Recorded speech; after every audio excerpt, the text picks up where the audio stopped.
My channel. ఈరోజు mushroom టమాటా curry చేయబోతున్నాను. దీంట్లో కావాల్సిన ఇంగ్రీడియంట్స్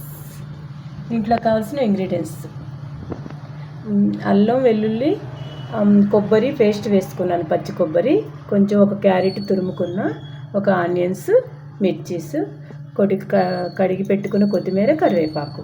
ఇప్పుడు స్టవ్ ఆన్ చేద్దాం. ఆయిల్ యాడ్ చేసుకుందాం.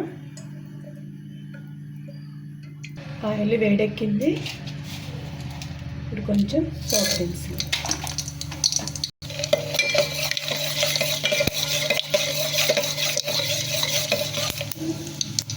ఇప్పుడు ఆనియన్స్, మిర్చి, చిన్న చిన్న మిర్చీస్ అండి, అందుకని ఇంకా 5 or 6 వేసుకున్నాను.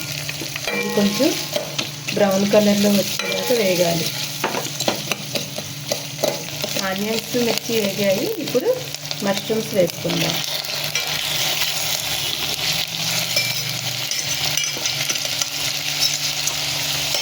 బాగా ఆయిల్లో ఇలా వేగాలి. పసుపు యాడ్ చేసుకుందాం. కొంచెం సాల్ట్ యాడ్ చేసుకుందాం. సాల్ట్ యాడ్ చేసుకొని ఇలా కొంచెం వేగనిస్తే బాగా పచ్చి వాసన అనేది పోతుంది. కొంచెం వేగాలి. కొద్ది మసాలా మంచిగా పట్టాలి కదా. ఇప్పుడు అల్లం, చిన్నులపాయి, కొబ్బరి వేసుకున్న పేస్ట్, పచ్చి కొబ్బరి వేసుకుంటే బాగా టేస్ట్ వస్తుందండి. ఇలా ముక్కకి బాగా మసాలా పట్టి, మసాలా కూడా పచ్చి వాసన పోయింది. ఇప్పుడు క్యారెట్ యాడ్ చేసుకున్నాను. తురిమి పెట్టుకున్న క్యారెట్ ఒకటి, టమాటోస్ అండి, కొంచెం సాల్ట్ వేసి బాగా దీన్ని కలిపాను. ఇప్పుడు బాగా గుజ్జు వస్తుంది కదా. ముక్కలుగా అలానే వేసుకుంటే తొందరగా బాగా ఉడకట్లేదండి, అందుకే ఇలా కొంచెం సాల్ట్ యాడ్ చేసుకొని బాగా ముక్కలు కలిపాను. నేనైతే ఇలానే చేస్తానండి, మీరు కూడా ఇలా ట్రై చేసుకోండి. ముక్కల్లో కొంచెం సాల్ట్ వేసుకొని కలుపుకున్నామనుకో కొంచెం బాగా మెత్తబడుతుంది. కర్రీ అంతా కలిపేసుకుందాము.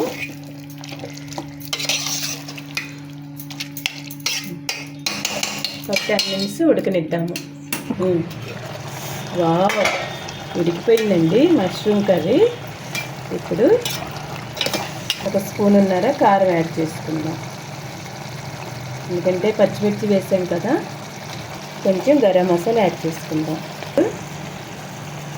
కరివేపాకు, కడిగి పెట్టుకున్న కొత్తిమీర యాడ్ చేసుకుందాం. ఒక 5 minutes మూత పెట్టుకుందాం. కలుపుకుందాం. కొంచెం వాటర్ కావాలనుకుంటే కొంచెం యాడ్ చేసుకోవచ్చు, కానీ ఇవే సరిపోయిందండి. దీంట్లో వచ్చిన వాటర్ ఉంటుంది కదా, మష్రూమ్స్కి వచ్చిన వాటరు, ఇదే సరిపోయింది. కర్రీ రెడీ అయిపోయిందండి, టమాటోస్ కర్రీ. వీడియో నచ్చితే లైక్ చేయండి, షేర్ చేయండి, సబ్స్క్రైబ్ చేసుకోండి ఫ్రెండ్స్.